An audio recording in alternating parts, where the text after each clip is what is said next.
Bien, estamos de regreso con el Congreso de la Tarde. A ustedes las gracias que permanecen ahí. Con nosotros ya el ingeniero Francis Ortega, que va a conversar sobre un tema interesantísimo. Él como director general de inversión pública del Ministerio de Hacienda y Economía, como ahora ya le vamos a conocer. Saludos, don Francis, bienvenido a su casa otra vez. Bueno, muy buenas tardes, Tomás. Un placer para mí estar con todos ustedes, compartiendo aquí también con el amigo Ángel Torres y don Máximo Popa, abierto, ¿verdad?, a todas sus inquietudes.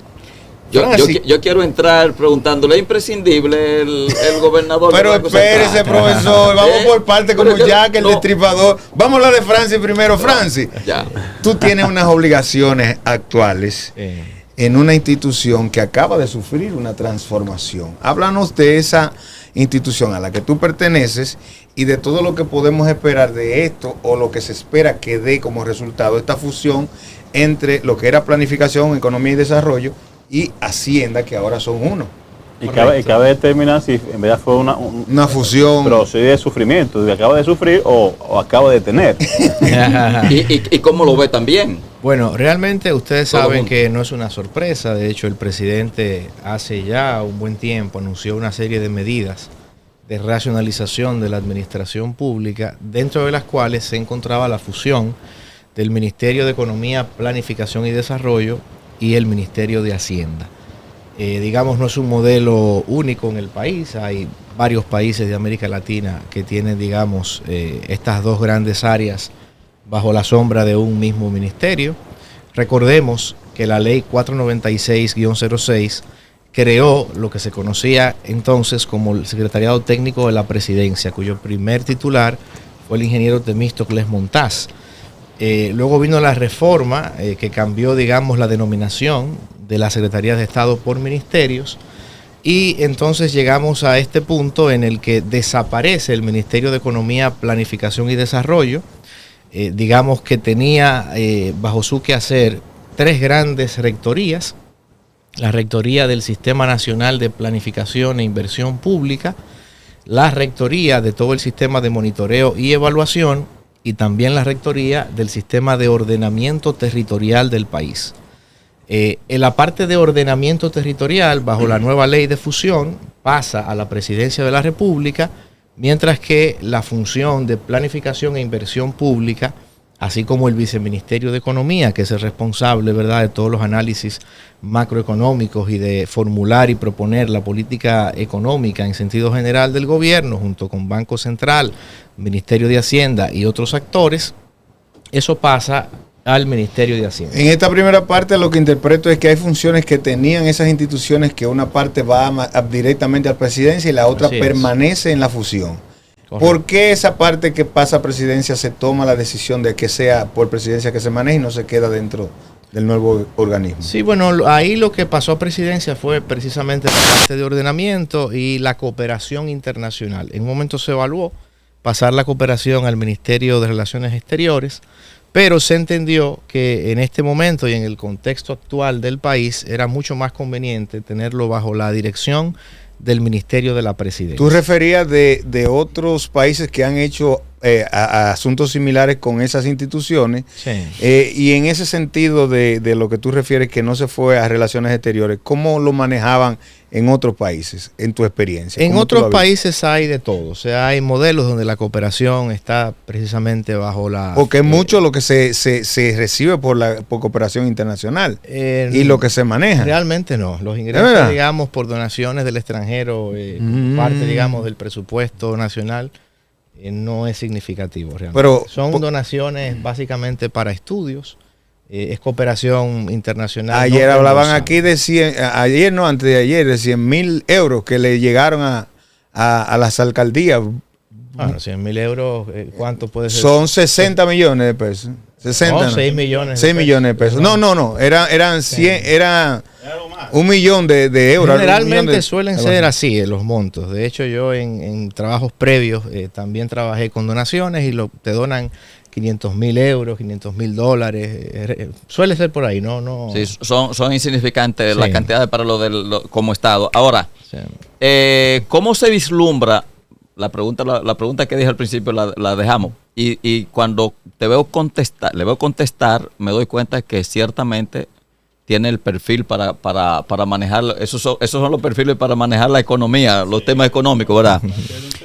Sí, tranquilo, así, sereno, para eso son los especialistas en economía. ¿Cómo se vislumbra, Francis, para futuro el país con esta fusión de los ministerios? Bueno, realmente lo que se procura con la fusión es fundamentalmente mejorar la articulación entre los sistemas que interactúan, digamos, en la ejecución de los grandes proyectos de desarrollo del país. Estamos hablando del sistema de planificación con el sistema presupuestario, o sea, lograr esa articulación de planificación y presupuesto es fundamental para poder, digamos, alcanzar los objetivos de corto, mediano y largo plazo del país, pero también mejorar esa alineación con el sistema de compras y contrataciones, con el sistema de control interno. Es decir, la idea es que haya un Estado cada vez más eficiente y mejor articulado para poder implementar políticas públicas con efectividad. ¿Algún malestar, perdóname Ángel, algún malestar con la fusión hizo que el ministro del renunciante fuera como la base de esto, que no estuviera de acuerdo, que no viera que el desenvolvimiento no conozco de ningún malestar? De hecho, el ministro pasado había renunciado hacía ya algún tiempo. Y digamos fue en esta ocasión que se materializó la decisión, pero ya estaba tomada. Ya estaba tomada. No tiene nada que ver con la fusión de los dos ministerios, no, para nada. En lo absoluto. Ángel. Francis, en la existencia de estos ministerios anteriormente fueron creados. ¿Se vio, diríamos, algún tipo de deficiencia en ese aspecto? Porque el presidente se busca la fusión para evitar incluso, como tú acabas de decir, del gasto, de evitar la inversión misma que conllevan el presupuesto cada uno de estos y tener un presupuesto más regulado. Pero esto anteriormente no funcionaba tan correcto como pudiese funcionar ahora. Es una pregunta. Y la otra es, ¿qué situación pudiésemos tener en esta fusión de retraso para coordinar entre todas a una misma velocidad? No, al contrario, lo que se procura justamente es que los sistemas estén mejor articulados. Y explico un poco este aspecto porque es fundamental. Por ejemplo, pensemos en una obra de importancia como un acueducto, como una carretera. Lo primero es que pasa por el sistema de planificación e inversión pública. La oficina que en este momento me toca dirigir, que es la Dirección General de Inversión Pública, adscrita al Viceministerio de Planificación del Ministerio de Economía y Hacienda, recibe de las instituciones ejecutoras los proyectos formulados. ¿Para qué? Para que nosotros le hagamos una revisión técnica, ¿verdad? Se hace una revisión de un estudio de mercado que deben presentar, un estudio técnico. Más que todo es una evaluación del proyecto, ¿verdad? Para determinar que cumple con las normativas que están establecidas en la ley dominicana y en el Sistema Nacional de Inversión Pública. Una vez que garantizamos que el proyecto está bien formulado y que cumple con todos los requisitos del sistema, se le proporciona lo que se conoce como el famoso código SNIP, que seguramente ustedes lo habrán escuchado. Y es, digamos, la parte más visible del sistema de inversión pública. Con ese código SNIP, las instituciones pueden, si tienen obviamente los recursos en su presupuesto, pueden contratar. Y una vez que contratan, entonces tienen que pasar por el sistema de control interno para registrar sus contratos, la Contraloría General de la República. A partir de ahí inicia la ejecución física financiera de los proyectos. Ustedes saben perfectamente que todos los pagos en el Estado tienen que pasar por el tamiz de la Contraloría General de la República, y una vez que el proyecto es entregado ya a la población, pues la ley manda también que hay que hacer un cierre del proyecto y una evaluación ex post, por lo menos en los proyectos que son relevantes, a fin de obtener lecciones aprendidas. De manera que todos estos sistemas que interactúan con la fusión se entiende que pueden todavía mejorarse aún más. Fue una queja a inicio de año de incluso funcionarios.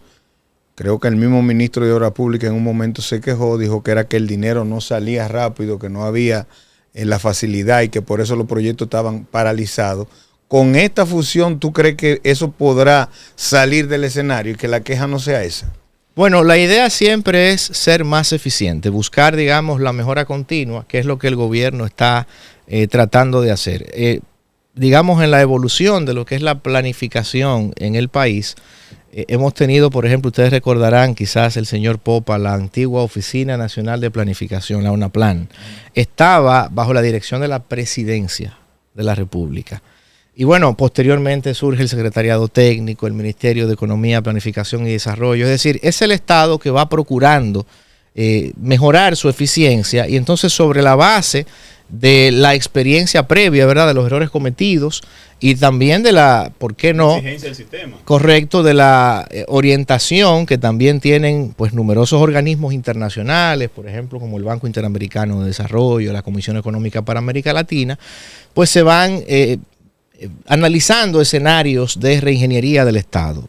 Y precisamente se entendió que con la fusión se podía lograr un mejor nivel de eficiencia en la ejecución tanto del gasto corriente como del gasto de capital del gobierno. Y en el caso mismo, Francis, de la parte de relaciones internacionales, que también hay una parte de relación internacional que tenía cooperación internacional, sí. Y el aspecto del territorial, ordenamiento territorial, ¿por qué se despega totalmente de esa fusión y se va entonces a la presidencia de la República? Son, digamos, decisiones políticas de alto nivel. En este caso se entiende que un sistema que está naciendo, como el caso del ordenamiento territorial, era altamente estratégico, digamos, darle el auspicio, la dirección de la presidencia de la República.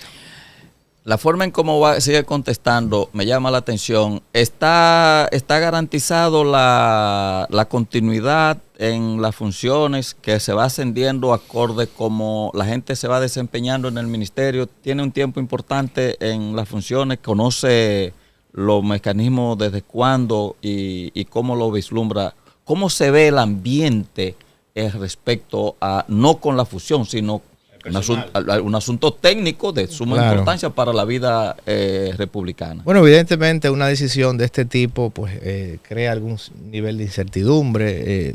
Tenemos que entender que hay funciones que no pueden duplicarse. Por ejemplo, todas las áreas transversales de apoyo, pues evidentemente tienen que ser fusionadas. No podemos tener dos oficinas de recursos humanos, dos oficinas de planificación y desarrollo, dos directores de compra. Es decir, ¿Cómo se vislumbra que se manejará ahí, eso? ¿Un pues, concurso? ¿Qué? No, sí. No se ha dado ya la reubicación de los que precisamente a través del Ministerio de Administración Pública se han estado tratando de reubicar, ¿verdad? Algunos colaboradores. Otros han sido pensionados y lo serán también en, digamos, los próximos meses y días. Porque cumplían con lo necesario. Correcto, porque ya, digamos, cumplen con los requisitos para obtener su pensión y, pues, lamentablemente también en algún caso, pues, tendrá que ser. ¿Tenemos alguna cláusula que pudiesen volver a integrarse en caso de verse la necesidad de ellos? Seguramente. Y sí tenemos ese relevo generacional con el expertise, con el, se puede decir, bagaje también, sí, para echarle para adelante a que las cosas que estén bien continúen bien, Frank. Yo tengo poco tiempo, ¿verdad?, en la estructura del Ministerio de Economía, ahora Hacienda y Economía. Sin embargo, me he encontrado gratamente con unos recursos humanos altamente calificados jóvenes en ese ministerio, jóvenes, preparados. Suyo. De hecho, en el equipo que yo tengo en la Dirección General de Inversión Pública, la mayoría tienen 1 y 2 maestrías y ya tienen un buen tiempo laborando en esas funciones. ¿Qué más o menos tiempo pudiesen presentar esto que están ahí en este ministerio? Los ministerios distintos, ¿qué tipo más o menos? Porque tú sabes que se hace una gran inversión mediante el MAS mismo también para poder tener esto de carrera, claro, y evitar entonces, porque no estamos hablando de ministerios que son transitorios, sino más bien de aquellos que se deben mantener en una continuidad. Correcto. ¿Qué más o menos oscilan? ¿Qué tiempo tienen ellos? Sí, bueno, no tengo el dato, ¿verdad? Es un poco difícil tenerlo, pero... vienen de gobiernos anteriores. Sí, lógicamente. Hay que entender que el Ministerio de Economía, Planificación y Desarrollo era un ministerio esencialmente técnico. Y de hecho en Hacienda, a veces veo cómo critican el tema del endeudamiento, pero el equipo que maneja crédito público es el mismo que estaba en gobiernos pasados. Es decir, es el deseo del Estado de profesionalizar a todo el personal que trabaja en temas tan críticos como el endeudamiento público, ¿verdad? Entonces, digamos que en ese ministerio hay un alto componente técnico, comenzando lógicamente por el ministro. Así es. Sí. 2 en 1, Francis. ¿Qué es la Dirección de Inversión Pública y cuáles son tus funciones ahí? ¿Cuál es el trabajo que desempeña Francis Ortega? Correcto. La Dirección General de Inversión Pública es el órgano rector del Sistema Nacional de Planificación e Inversión Pública, lo que se conoce como SNIP. Este sistema es el conjunto de leyes, reglamentos, normas, políticas y procedimientos que gestionan la inversión pública en la República Dominicana. Deberíamos quizás definir qué es un proyecto de inversión pública. ¿Qué es Dele para adelante. Inversión pública es, digamos, una parte del gasto de capital que se destina a aumentar, reponer, rehabilitar o mejorar la capacidad que tiene el Estado para producir bienes y servicios. Es decir, que todo gasto público que vaya orientado a generar proyectos que persigan beneficios sociales o económicos en el mediano y largo plazo puede ser considerado como inversión pública. Entonces, desde nuestra oficina en la DGIP, lo que hacemos es precisamente darle luz verde a los proyectos de inversión pública que formulan las sectoriales, es decir, las diferentes instituciones adscritas a los diferentes ministerios, y entonces esa luz verde se materializa en lo que decía antes, en el código SNIP. ¿Qué se hace en la oficina? Todo un proceso muy riguroso de evaluación de esos proyectos. Los proyectos tienen que responder a las normas técnicas del sistema que fueron resoludadas por el Ministerio de Economía en el año 2017, digamos la versión más reciente, y también tiene que cumplir con la guía metodológica general para los proyectos de inversión pública. Una vez que nos aseguramos que cumplen con todos estos requisitos, se le emite ese certificado, que es como un certificado de calidad, que es el código SNIP, y entonces pueden recibir fondos públicos o, en su defecto, también pueden ser objeto de financiamiento a través de crédito externo. Pero ahora sí, ¿cómo usted ve lo de la permanencia del gobernador del Banco Central ahí en la posición? Mire, no es que me interesa saber. No, esto no es asunto de más que... Es de conocimiento en base a la razón de ser. Sí, ver qué es lo que pasa, qué razón técnica puede estar gravitando para que yo conozca solamente hace 22, 23 años que fue movido el actual gobernador del Banco Central, pero ¿qué tiempo tenía antes del 2000? Claro. ¿Qué tiempo tiene después del 2004? Claro, yo creo que el gobernador del banco, sí. Bueno, él es un gran técnico y lo ha demostrado, es decir, una persona que tiene toda la experiencia y todas las competencias para la función que realiza. Y todos los gobiernos han tenido confianza en él. Todos los gobiernos han tenido su confianza en él. No es el único país, digamos, que el gobernador del Banco Central tiene cierta permanencia en el cargo. Yo creo que cada día más los países se van dando cuenta de la importancia de mantener, digamos, un banco central con un equipo relativamente estable.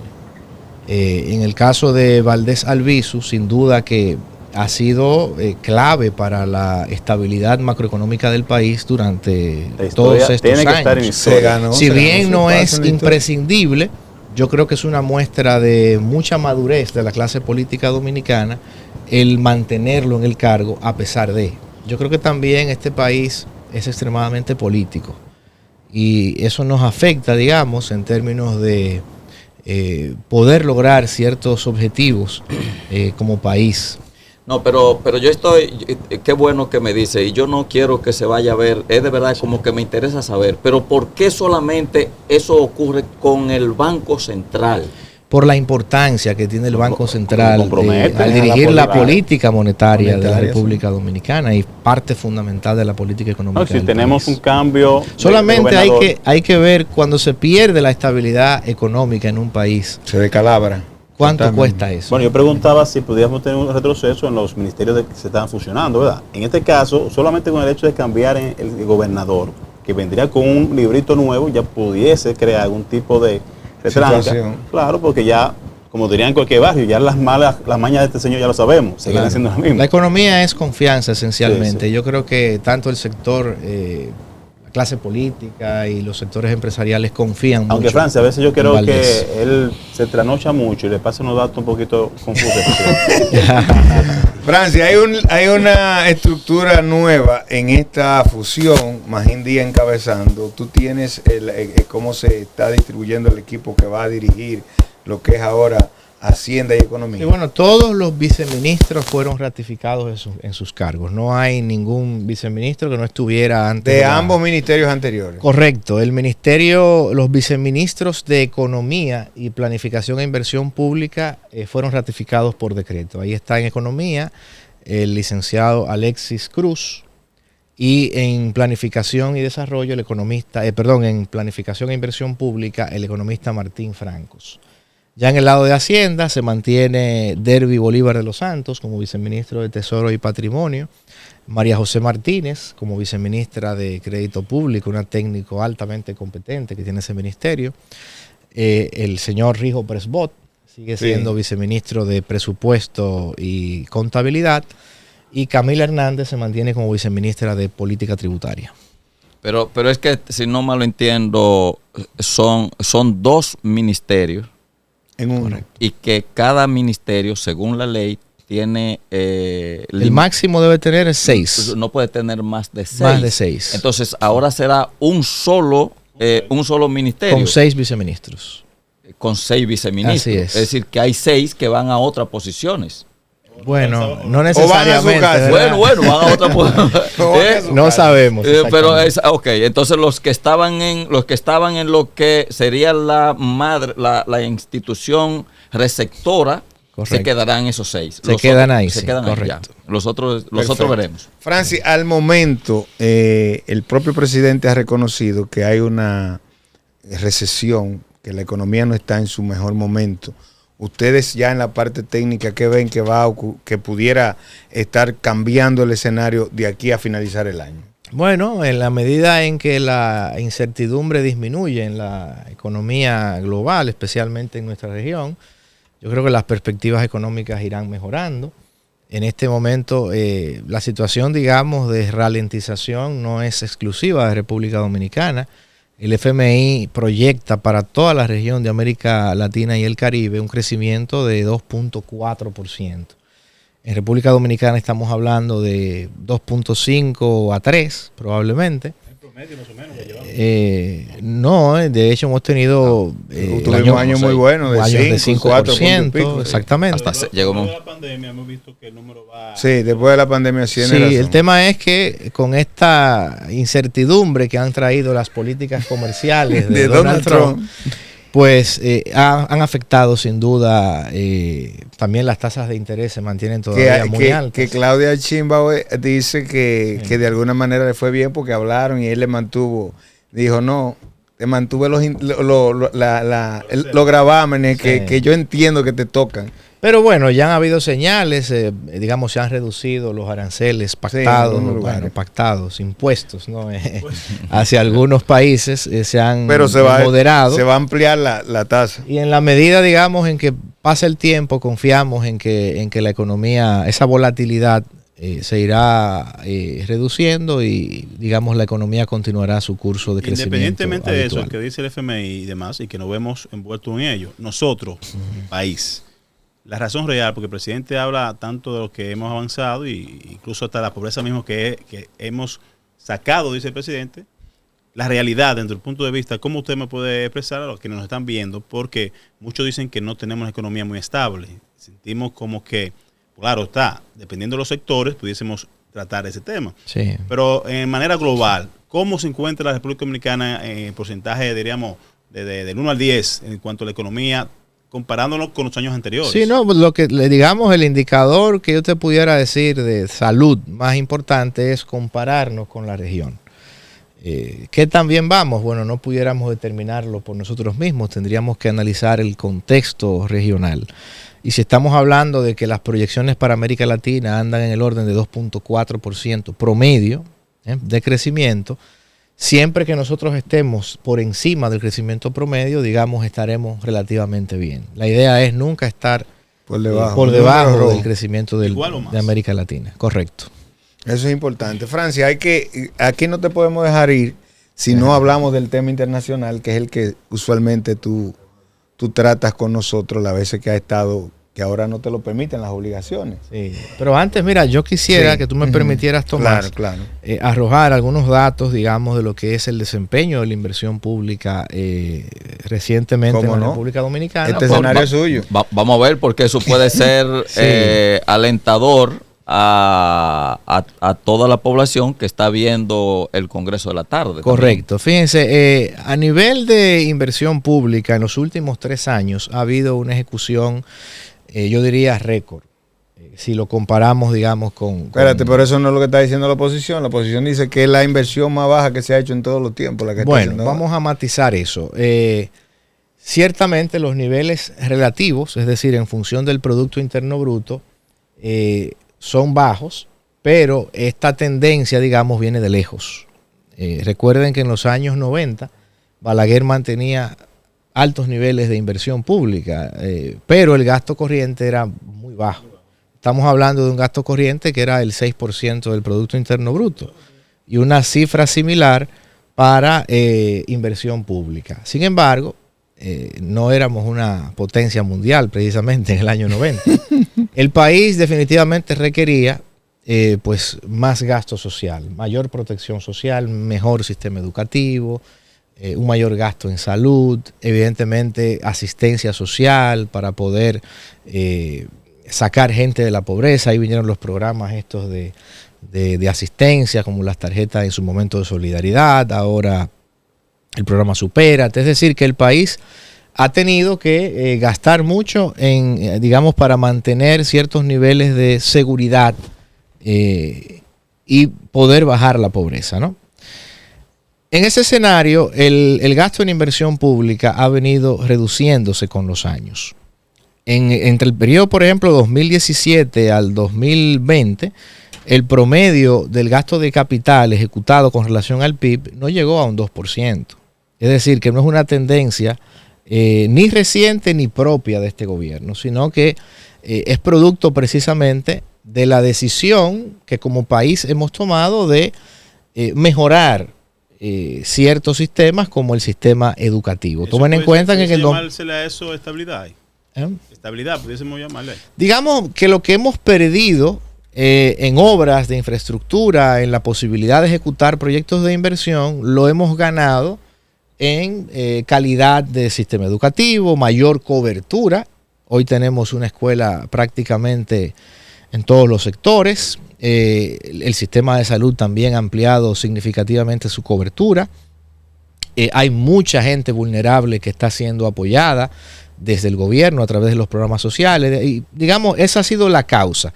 Y al no tener una reforma estructural de los ingresos fiscales desde hace muchísimo tiempo, pues evidentemente la única forma de aumentar ese gasto social pues es a costa de reducir el gasto en inversión. De manera que las finanzas públicas son lo que son, no hay magia. O sea, si aumento en un lado, necesariamente tengo que reducir en el otro. Ahora bien, una cosa es la asignación que ha sido posible destinar a la inversión pública y otra es a la que me refiero, que es el desempeño en la ejecución de la inversión pública. Durante los últimos 3 años, Tomás, se ha ejecutado más del 100% del presupuesto inicialmente aprobado para inversión pública. Por ejemplo, más del 100%. Es decir, eso refleja un nivel de ejecución bastante alto, porque en años anteriores no lográbamos tener este cumplimiento de más del 100%. Evidentemente es más del 100% porque hay un presupuesto reformulado, que ustedes saben que incrementa a mitad de año. El complementario. Lo que le llaman el complementario, que incrementa los presupuestos generalmente, y también hay transferencias de saldos disponibles de años anteriores. Pero como esto es variable cada año, un indicador que puede ayudarnos a entender mejor el desempeño es con el presupuesto inicialmente aprobado. Otro tema es la distribución de la inversión a nivel del territorio. Explícanos esa parte. Claro, anteriormente la inversión pública... ¿Cómo fue que llamaste? Mencionaste la inversión, ¿cómo? La inversión pública, me refiero a la inversión pública en el territorio. Sí, correcto. Ustedes recordarán que hace unos años la inversión pública estaba altamente concentrada en la zona metropolitana. entiéndase Gran Santo Domingo. Sin embargo, vemos cómo cada vez más provincias como Santiago pues ganan peso en el pastel, digamos, de repartición del presupuesto público. Nosotros proyectamos que del 2025 al 2028, de acuerdo a la programación que tienen las diferentes instituciones, Santiago recibirá en torno al 10% de todo el presupuesto de inversión pública. Entonces, eso es bastante bueno si lo comparamos con que hace 4 o 5 años Santiago recibía menos del 5% del presupuesto de la inversión pública.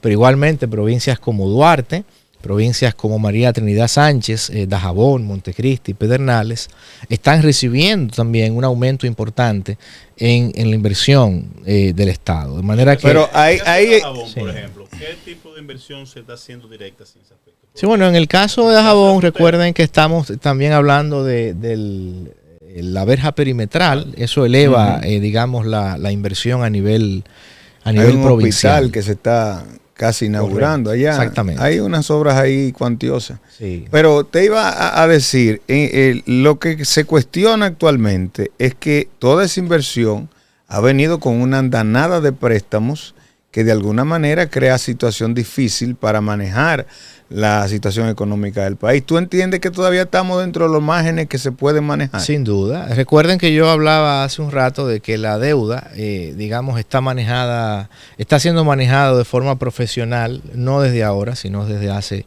varios años, porque el equipo de técnicos que está ahí es un equipo altamente competente. Y realmente si comparamos con la región y con, digamos, otros países, República Dominicana está en un nivel intermedio en términos de endeudamiento con relación al Producto Interno Bruto. Ahora bien... Y no dices que porque no estamos mal, porque todos estamos en esas condiciones. No, realmente... Mal de mucho, Consuelo de... No, ojalá pudiésemos estar, digamos, en mejores condiciones. No estamos mal porque todos estamos así.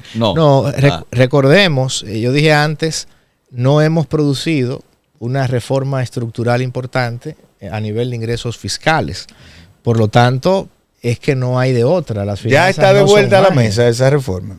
No, todavía no se ha hablado de una de posible reforma. Ahora bien, con lo que sí tenemos... Que fue en un momento, tan necesitada que fue un momento y al otro mes ya no se necesitaba. Miren, lo que pasa es, hay una ley del año 2012 promulgada por el entonces presidente Leonel Fernández, es de hecho la ley 112, que es la Ley de Estrategia Nacional de Desarrollo. Esa ley dispone que al año 2025 nosotros debíamos estar en un 21% de presión tributaria. Y estamos en 18. No, mucho menos, estamos en menos de 14. Bueno, entonces, en sentido general. La verdad es que hace rato que hemos debido haber, digamos, acometido una reforma fiscal importante. Hay tantas cosas. Bueno, la pandemia. Nadie quiere pagar el costo, es un costo político importante el que hay que pagar. Pero hay muchas cosas, por ejemplo, que uno no las toma en cuenta, que deberían tomarse en cuenta cuando se hable de esa presión tributaria. Porque, por ejemplo, el que paga anticipo sigue en la queja de decir, es que tú no me puedes calcular la ganancia que yo no he recibido, por un lado. Pero el que recibe un salario de 75,000 pesos, ese impuesto sobre la renta le arranca un brazo cada vez que recibe ese salario. Claro. Pero él no deja de pagar lo que tiene que pagar por la factura del teléfono, que tiene que pagar ITEVI, y por todos los otros servicios que recibe también está pagando ITEVI. O sea, ¿cómo vamos a compensar eso cuando tenemos una seguridad social también que no nos garantiza absolutamente nada? Correcto. Sin embargo, la verdad es que es difícil poder, digamos, acometer los grandes proyectos, especialmente de infraestructura que este país necesita para poder crecer de manera sostenida y desarrollarse con los recursos que tenemos, que son ciertamente limitados. La gente especula mucho, habla del gasto de publicidad. Yo creo que en participaciones mías anteriores un poco desmitifiqué eso. El gasto de publicidad no llega ni siquiera al 0.6% del presupuesto público. No digo que no sea importante, pero si vamos a pensar en racionalizar, como que no deberíamos mirar eso. La queja más de esta inversión no es quizá tanto por la misma inversión como tal, sino el efecto en cuanto a esa misma inversión. Porque se ha visto que no se ha tenido el resultado, diríamos. No, es lo contrario, que es que no se ha visto dónde que está invertida esa publicidad. Ahí es donde está el cuestionamiento ahora. No. Y también, bueno, sí, y conjuntamente con las dos partes, yo diría, es la calidad y el retorno que se busca, porque toda esta inversión, evidentemente, yo me siento completamente recogido y satisfecho con las explicaciones que da, porque estamos hablando con un técnico, ¿verdad? Claro. Y entonces el técnico a mí me gusta tratarlo con su calidad técnica, ¿verdad? Pero es como que la calidad, pese a lo que termino de decir, ¿verdad? Lo que se nota es el enfoque de la inversión, a dónde voy a invertir, cuál es la calidad de la inversión y cuál es la capacidad de retorno que tengo con la inversión que estoy haciendo. Correcto. Se dice a nivel de eso estudios, es más político que técnico, pero no, tengo que de decirlo. hecho es bastante técnico, porque por cada peso que invertimos en inversión pública se estima que hay una recuperación de cerca de un 10% en los primeros 2 años. Es decir, que la inversión pública tiene un buen retorno. Tiene retorno y potencial, ¿no?, reproductivo, digamos, de forma importante en la economía. Y precisamente yo quisiera destacar, por ejemplo, aquí se están haciendo obras de gran importancia y obras que van a terminar durante este periodo de gobierno. Sí, Francis, pero precisamente yo no quiero entrar para allá porque digo que este es un matiz demasiado político. Pero por ejemplo, yo pienso que nadie va a decir que invertir en que las calles estén bien asfaltadas.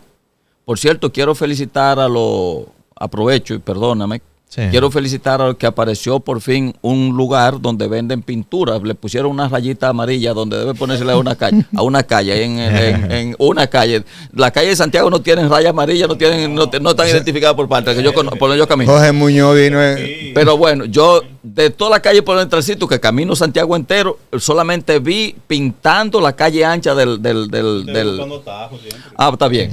Entonces, reparar, Francis, la inversión que el Estado hace para poner en condiciones de verdad como tienen que estar con las calles, que estén bien asfaltadas, este tipo de cosas, nadie va a estar en contra de eso, pero una obra que se puede hacer con la inversión que se lleve en, digamos, 3 meses, se te coge 1 año. ¿Cómo se puede calcular de manera técnica el retorno de esa inversión con ese tiempo que se hizo? Sí, bueno, miren, es un tema sumamente interesante. No nos daría el programa, ¿verdad?, para tratarlo. Vamos a ver. Pero la población también se inquieta mucho con este tema de los tiempos. Y yo creo que es importante ir educando a la población que no todo se puede tener, Tomás. No podemos aspirar a tener agilidad en la ejecución de las obras, pero al mismo tiempo hacerlas con transparencia, con la calidad necesaria, todos los controles que demanda la administración del Estado, que son muchos, y además de eso también entregarlas con toda la calidad. Es decir, hay un conjunto de restricciones en los proyectos que hay que manejar, y yo creo que también la clase política es un poco culpable en el sentido de no comunicar adecuadamente lo que implica entregar, por ejemplo, una obra a la ciudadanía. En la misma evaluación se supone ya tú tienes el parámetro de tiempo que te va a estimar. Correcto. Decimos de manera muy alegre. Sí, como que prometemos una fecha porque entendemos que eso puede producir capital político. Y, señores, no estamos en los tiempos de la era de Trujillo. ¿En qué tiempo Trujillo construyó la feria? Santo Domingo. En el año 55, para celebrar sus 25 años. No le tomó 1 año y medio. Según una dictadura, es muy fácil construir rápido. No, pues tú te concentras en una sola cosa. Sin embargo, construir en un escenario en el que tienes que cumplir con la ley de planificación, la que hablamos, inversión pública, la 498-06, la de presupuesto, la 423-06, la ley 340-06 de compras y contrataciones, la 1007 de Contraloría. Son estados muy burocráticos. Son estados modernos, altamente tecnificados. Pero yo estoy de acuerdo con eso. Sí. Y se lo compro de manera técnica. Mire, yo soy un enamorado fiel de esa cosa. Ahora, los que están ejecutando no saben eso antes de decir cuándo van a entregar una cosa para que no digan que lo van a entregar porque saben eso. Pero un costo. Pero yo lo que quiero decir es lo siguiente, perdóneme. Sí. Yo no quiero hablar con el técnico. Claro. Un lindo técnico, ¿verdad?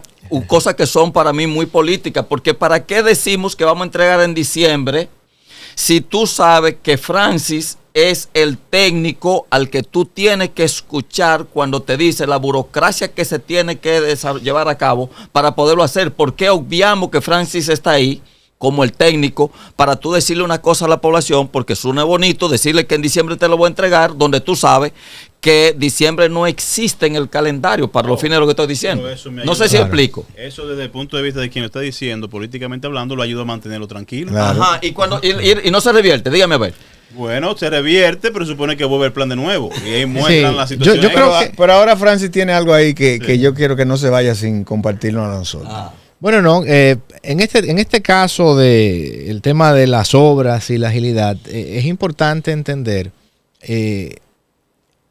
la población tiene que ser paciente en cierto sentido, sobre todo cuando son obras muy grandes, por ejemplo, como el caso del monorriel. Estoy de acuerdo con eso. El monorriel se inició en el año 2022, marzo del año 2022, es decir, hace poco más de 3 años. Y la pregunta que yo hago siempre es, ¿qué tiempo tenía Santiago sin un sistema de transporte?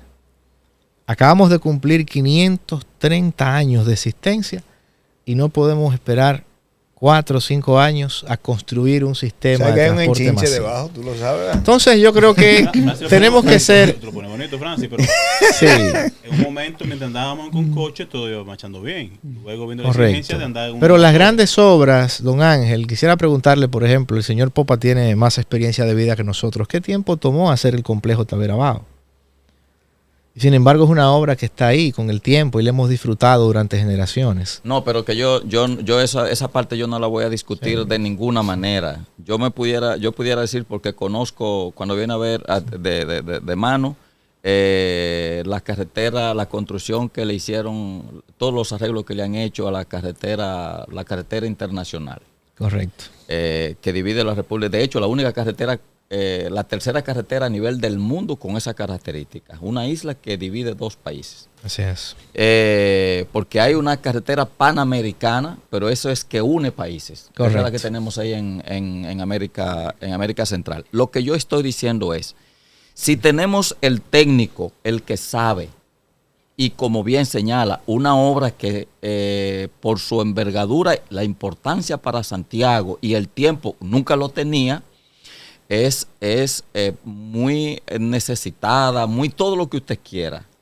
Pero no me diga que se va a hacer en 3 años si tú no estás previendo eso para tú decir, por ejemplo, se va a inaugurar ahora a final de año el monorriel. No, se va a entregar ahora. Se va a entregar el viaducto, ¿no? Sí, digamos, se va a entregar a final de año.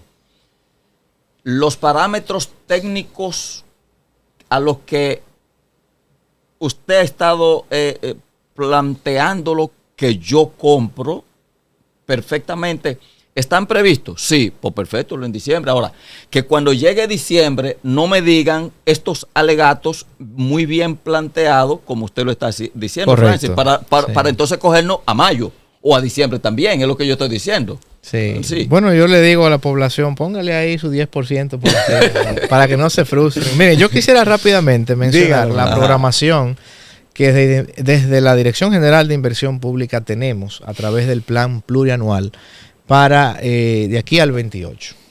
Okay. Obras importantes, por ejemplo, como es el puerto de Manzanillo, que se está haciendo en Montecristi. Es una inversión público-privada. Esa inversión es pública con financiamiento externo. Es financiada por el Banco Interamericano de Desarrollo. Deberá terminarse también antes del año 2028. La construcción de la avenida de circunvalación de Navarrete, que todos estamos observando que va marchando también a buen ritmo. Sí, la idea es... En año y medio terminaremos. Los recursos que se están programando... El de Manzanillo. Bueno, ambas, Manzanillo de la circunvalación y la circunvalación de Navarrete. Yo quiero que alguien me lleve, pues yo nada más veo la entrada de Puerto Plata ahí. Un año y medio, yo no sé. Tiene mucho avance ya la circunvalación de Navarrete y no es una obra tan larga, digamos. La ampliación del puente Francisco de Rosario Sánchez, que es un puente importantísimo en Santo Domingo que une el distrito con Villamella, tiene recursos programados. Evidentemente lo que yo estoy mencionando, digamos, son los planes de las diferentes instituciones. ¿El puente se reclamó hace no sé tanto? ¿Se hizo? ¿Se va ahora a intervenir? No, ese puente tiene muchos años. Estoy hablando del puente que une... Le reclamo como tal porque se ha visto en deterioro y por eso considero que se ha tomado en cuenta ahora, ¿no? Lo que pasa es que hay que ampliarlo. Yo, de hecho, cuando voy a Santo Domingo, paso por ahí. Ese es un punto de congestión muy grande en la ciudad capital. También tenemos un proyecto interesante de reconstrucción de la infraestructura de puentes en todo el país. La construcción de la línea... Incluyendo a Santiago con el Patiño. A nivel de país. Obviamente la culminación de la línea 2C hacia los Alcarrizos del metro, que está pautada para finales de este año. La construcción de la línea 1B del metro de Santo Domingo. Esta es la extensión que se está haciendo hasta Punta de Villamella, que se están agregando ahí algunas estaciones. Y también eventualmente la ampliación de la capacidad de la línea 2 del metro de Santo Domingo. Esas son las obras más importantes en lo que tiene que ver con transporte. Transporte es la función que más impacto tiene en la inversión pública. Es decir, 25% de los recursos de inversión pública están destinados a transporte. Pero también en salud, en la finalización de la construcción del Hospital Regional en San Francisco de Macorís, que ustedes saben que va avanzando. Igualmente en San Cristóbal hay una ciudad sanitaria que está en ejecución y que se proyecta también su culminación para antes de que finalice el actual periodo de gobierno. Está previsto para el próximo año el inicio de la construcción de la ciudad sanitaria de Santiago de los Caballeros, otra obra importante para nuestra ciudad. Que eso debió hacerse cuando se remodeló y se gastó todo el dinero que se gastó ahí, que todavía no se sabe dónde fue a parar, en el Cabral Ibáez. Ya el Cabral Ibáez está también remozado. Y en lo que tiene que ver con vivienda, otro sector importante en el sistema de inversión pública, tenemos la construcción de 2.000 viviendas aquí en el Distrito Municipal de Atobellaque, en Santiago, que tiene de hecho recursos programados para este año. Lo que era la antigua ciudad de Juan Bosch, que ahora creo que se llama Ciudad del Yaque, me parece. Sí, y también la construcción de 2.240 viviendas en Atonuevo. Esto es en Santo Domingo Oeste, allá donde yo nací, en Herrera, en Santo Domingo. Obviamente también hay apartamentos residenciales en Vista del Río y Altos del Tengue, en el municipio de San Juan. Y en materia de agua, que es un sector también que a mí me toca de cerca, porque trabajé hasta hace poco en el sector agua, la construcción del alcantarillado de Jarabacoa, en la provincia de La Vega, una obra muy importante y de un monto significativo. La construcción del sistema de saneamiento del municipio de Boca Chica, también con financiamiento externo, y completar las fases pendientes del arroyo de Solo Gurabo. el que no ha ido a Boca Chica no sabe lo importante que es eso para Boca Chica. Porque cuando tú llegas a Boca Chica te inunda por el asunto de que no hay un sistema cloacal adecuado. Hay un plan, Tomás, para que todas esas ciudades costeras del este tengan finalmente su sistema de saneamiento. San Cristóbal, Las Romanas, San Pedro, Higüey y Punta Cana. Tú mencionaste San Francisco. El hospital de San Francisco está ahí dentro de las obras. Está dentro de las obras que tienen programación de recursos para lo que resta del gobierno. Así es. Pero para concluir este año o el próximo. No, digamos lo que te estoy diciendo es antes del 2028, que tienen programación de recursos en lo que queda de gobierno. De las obras que ha mencionado para los amigos. No mencionaste nada de la línea, yo estoy esperando a Jabón que tú lo menciones. Pero junto con eso. Te lo puedo remitir, bueno, yo lo espero. Y zonas, por ejemplo, como Villa Vázquez. Usted dice Boca Chica, pero en la parte, la parte de Villa Vázquez, la parte alta de Villa Vázquez, caen 30 gotas de agua, así como lo estoy diciendo. Y todo eso ahí donde, bueno, el hospital hubo necesidad de trasladarlo. Yo ahora no recuerdo exactamente dónde está brindando el servicio de salud. Pero se inunda toda esa parte ahí con 30 gotas de agua que caigan en la parte sur, digamos, de la cordillera septentrional que da la parte ahí de Villa Vázquez, la zona costera.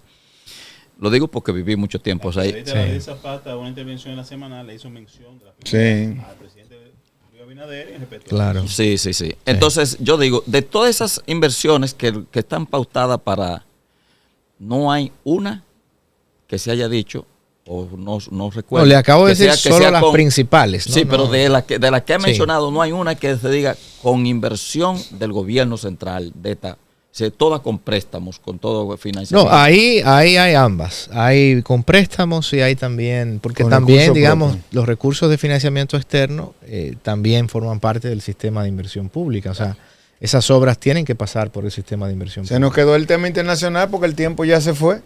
Pero en otra ocasión tendremos ese placer de hablar contigo, de ver qué te parece lo de Bukele ahora. Bueno, reelección indefinida. Francis, un placer tenerte como siempre. Esperamos que esa visita sea más frecuente y desearte todos los éxitos del mundo en tus funciones. Sabemos que lo va a tener por muchas gracias. Hay ascenso por el desempeño. Señores, gracias a ustedes por acompañarnos. Será el lunes cuando volvamos a estar de vuelta en este Congreso de la tarde. Que tengan un excelente fin de semana. Nosotros nos mantenemos en sesión permanente. Aprobado.